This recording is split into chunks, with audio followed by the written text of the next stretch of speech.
À tous ceux qui regardent la vidéo, qui sont debout, en train de marcher, asseyez-vous, vous n'êtes pas prêts. Cette automatisation, c'est un bijou. Et c'est vraiment un bijou de technologie. Qu'est-ce qu'elle fait et à qui elle est destinée? Elle est destinée à toutes les agences d'intérim. Elle est destinée à toutes les personnes qui cherchent un emploi. Elle est destinée à toutes les personnes qui ont des sites d'offres d'emploi. Je pense que vous avez une petite idée de ce qu'elle fait. Elle met à jour toutes les nouvelles offres d'emploi qu'elle trouve sur des sites comme Indeed, comme Le Bon Coin, etc. Vous lui envoyez ici. Vous voyez toutes ces parties-là que les anciens abonnés connaissent bien. Et pour tous les nouveaux abonnés, je vous renvoie à mes précédentes vidéos où il y a des explications un peu plus complètes. Cette route-là, c'est par l'écrit, cette route-là, c'est par le dos. Qu'est-ce que vous faites? Vous dites par exemple à Telegram, voilà, ma femme m'a quitté, j'ai perdu mon emploi, je me ressaisir et je veux un emploi de technicien en maintenance informatique à Lyon.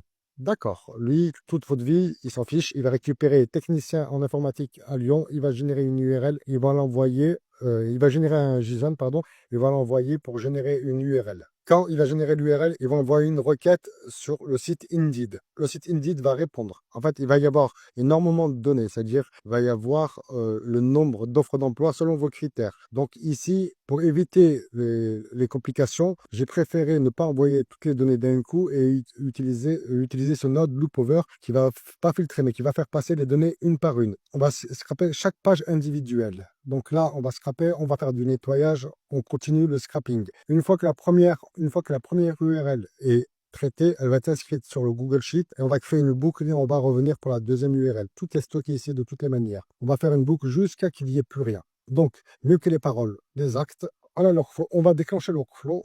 On va ouvrir Telegram. Je cherche un poste de technicien de maintenance à Lyon. Donc, ça prend le bon chemin, ça prend le bon chemin. La boucle se fait. 3, 4. On va regarder ici. Peut-être technicien de maintenance. Qui c'est qui envoie des annonces? La ville. Bon, là, il y a un 38, je ne sais pas pourquoi, sinon c'est que des 69. Là aussi, il y a des 38. Le salaire. Bon, ouais, il y a toutes les informations qu'il y a sur une offre d'emploi. Je stoppe le workflow. Donc voilà, il va vous chercher toutes les offres d'emploi.